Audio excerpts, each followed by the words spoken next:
சேலம் அயோத்தியாபட்டினம் அருள்மிகு ஸ்ரீ கோதண்ட ராமர் திருக்கோவிலில் பிரம்மோற்சவத்தின் 7ஆம் நாளின் முக்கிய நிகழ்வான ஸ்ரீ ராம சீதாதேவி திருக்கல்யாண உற்சவம் பட்டாபிஷேகம் நடைபெற்றது. இதனை முன்னிட்டு ஆலய வளாகத்தில் பிரத்யேகமாக மேடை அமைத்து ஸ்ரீராமருக்கு புது பட்டாடை உடுத்தி தங்க கிரீடம் அணிவித்து வெள்ளி செங்கோல் ஏந்தி கொண்டு அருகே சீதா தேவிக்கு மஞ்சள் பட்டு சேலை கட்டி காசு மாலை அணிவித்து தங்க கிரீடம் சூட்டி மலர் மாலைகளுடன் சிறப்பாக அலங்கரித்தனர். அருகே உற்சவர் லட்சுமணருக்கும் ஆஞ்சநேயருக்கும் தங்க கவசம் அணிவிக்கப்பட்டு மலர் மாலை அணிவித்து சிறப்பாக அலங்கரித்தனர். அருகே கும்ப கலசம் வைத்து சிறப்பு பூஜை செய்து தீபாராதனை காண்பிக்கப்பட்டது. உற்சவ தெய்வங்களுக்கு சங்கல்பம் செய்து மாலை மாற்றுதல் வைபவம் நடைபெற்றது.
திருமாங்கல்யத்திற்கு மஞ்சள் குங்குமம் உதிரி பூக்களால் அர்ச்சனை செய்து ஏக ஆரத்தியுடன் கற்பூர தீபாராதனை காண்பிக்கப்பட்டதும் சீதா தேவிக்கு திருமாங்கல்யம் அணிவிக்கப்பட்டு உதிரி பூக்கள் தூவி மாங்கல்யத்திற்கு மஞ்சள் குங்குமம் பொட்டு வைத்து தீபாராதனை காண்பிக்கப்பட்டது.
பின்னர் உற்சவர்கள் சேர்த்தி சேவை நடைபெற்றது. பிரம்மாண்ட மாலை அணிவித்து உற்சவர்களை அலங்கரித்து தீபாராதனை காண்பிக்கப்பட்டதும் ஆழ்வார் சன்னதியில் யாகம் வளர்த்து யாகத்தில் பட்டு வஸ்திரம் பூர்ணாகுதி சமர்ப்பிக்கப்பட்டது.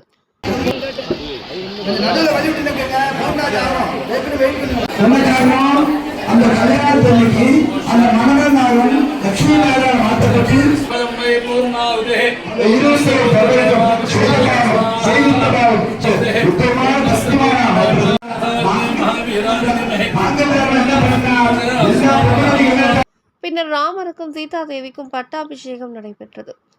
உற்சவ தெய்வங்களுக்கு முத்தங்கி கிரீடம் அணிவித்து ராமருக்கு வெள்ளி செங்கோல் கையில் நிறுத்தி தீபாரதனை காண்பிக்கப்பட்டது.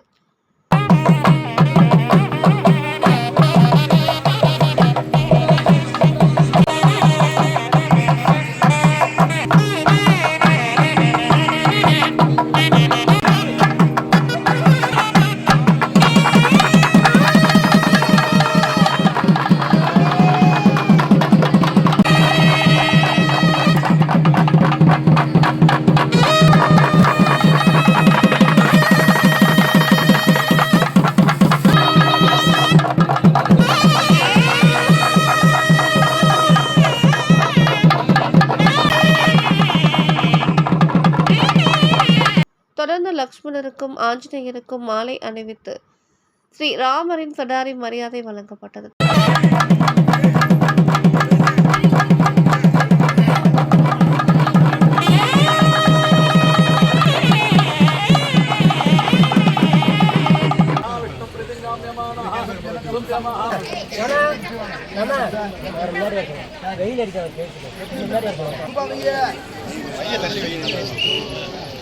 ஏகதீப ஆரத்தி, நட்சத்திர ஆரத்தி, கும்ப ஆரத்தி, பஞ்ச கற்பூர ஆரத்தி காண்பிக்கப்பட்டதும் வெண் சாம்பரம் வீசப்பட்டு துளசி தலங்களால் அர்ச்சனை செய்ததும் மகா தீபாரதனை காண்பிக்கப்பட்டது.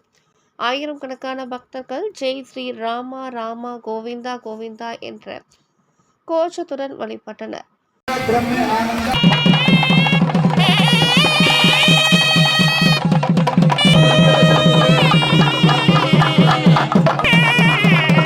உபயதாரர்களுக்கு மாலை மரியாதை வழங்கப்பட்டதும் துளசி தீர்த்தம் சடாரி மரியாதை வழங்கப்பட்டது.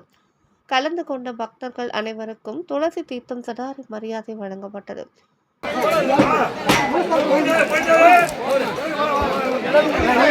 இறுதியாக ஆலயத்தின் வெளியே பக்தர்களுக்கு அன்னதானம் வழங்கப்பட்டது. இந்நிகழ்ச்சி ஏற்பாடுகளை VS செல்வ மாளிகை நிறுவனர் மாணிக்கம், திலகர் சேகர் விஜயன் மற்றும் மேட்டுப்பட்டி, தாதனூர், அயோத்தியா பட்டினம் ஊர் பொதுமக்கள் இறையருள் நற்பணி மன்றம் சார்பில் சிறப்பாக செய்திருந்தனர்.